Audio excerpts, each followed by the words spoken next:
Камчыбек Ташиев чек ара маселесин чечүү үчүн Тажикстанга барат. Бул тууралуу Ага таандык регион каналынын башчысы Өткүрбек Рахманов билдирди. 15 март УКМК төрагасы Камчыбек Ташиев Баткен облусунун Самаркандек айылына барып, саат 14:00 жергиликтүү тургундар менен жолугушат. Эскерте кетсек, дал ушул аймакта өткөн апта ичинде куралчан аткезчилер УКМКнын кызматкерлерине каршылык көрсөтүп, ок атылган. Самаркандектеги жолугушуудан соң Ташиев Лейлек районуна барып, коңшу Тажикстан мамлекетине кетет. 16 март күнү Кыргызстандын жана Тажикстандын чек ара боюнча мамлекеттик комиссияларынын жетекчилери менен жолугушат. Камчыбек Ташиев мамлекеттик комиссиянын төрагасы катары коңшу өлкөнүн тийиштүү жетекчилери менен сүйлөшүүлөрдү жүргүзөт деп билдирди ал. Була кабарлар KG.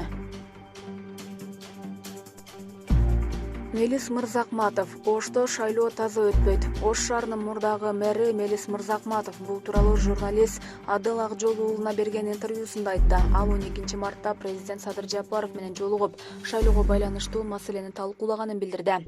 Анын сөзүнө караганда, өлкө башчы шайлоо таза өтөөрүн айтты. Мырзакматовдун маалыматы боюнча, бирок Ош облусунда шайлоо өнөктүгүндө мыйзам бузуу болуп жатат. Административдик ресурс аябай колдонулуп жатат. Алдын ала эле айтып коеюн, шайлоо таза өтпөйт. Муну алдын алыш керек деп айтыла турчу жерлерге айтып жатабыз.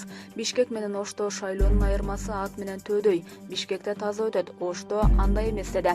Бишкек шаардык кеңешине 25 партиядан 1820 талапкер, Ош шаарына жергиликтүү кеңешке 9 партиядан 702 талапкер катышууда. Бишкек жана Ош шаардык кеңештери 45 мандаттан турат. Шайлоодон утуп чыккан саясий партиялар 4 жыл иштейт. Булак Азаттык. Министр: өзгөчө кырдаалдар министрлигинин аскерлеринин арасында ашыкча салмактуулар көп. Өзгөчө кырдаалдар министри Бообек Ажекеев жакында министрликтин кызматкерлерин аттестацияны өткөрүү пландалып жатканын билдирип, кайра баалоонун себептеринин бир катары аскерлердин арасындагы ашыкча салмактуулуктан арылуу экенин белгиледи.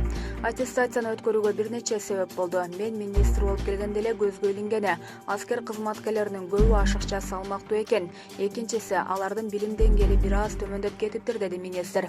Ажекеев ÖKMдин бардык курамы аттестацияны өткөрүлөрүн айтып, бул кызматкерлердин кесипкөйлүгүн көтөрүүгө жардам болорун кошумчалады.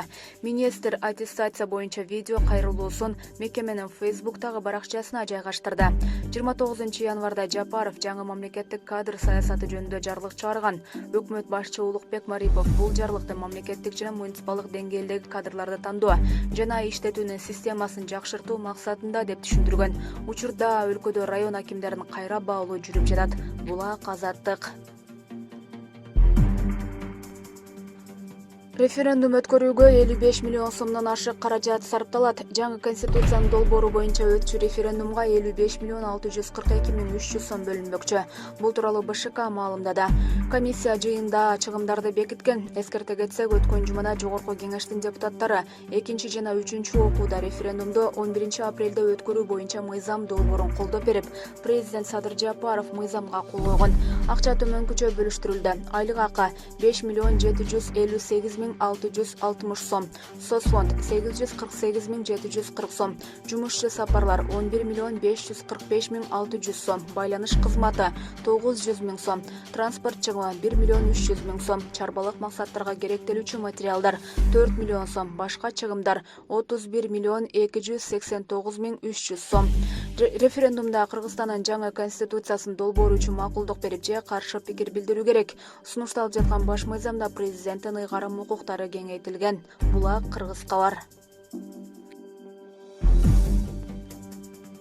Орозо быйыл Кыргызстанда 13 же 14 апрелге туш келет. Быйыл Орозо 13 же 14 апрелге туш келери болжолдонууда. Бул тууралуу Кыргызстан мусулмандар дин башкармалыгы кабарлады. Муфтият Орозонун тагдатасы Рамазан айына жакын калганда айтылаарын белгиледи.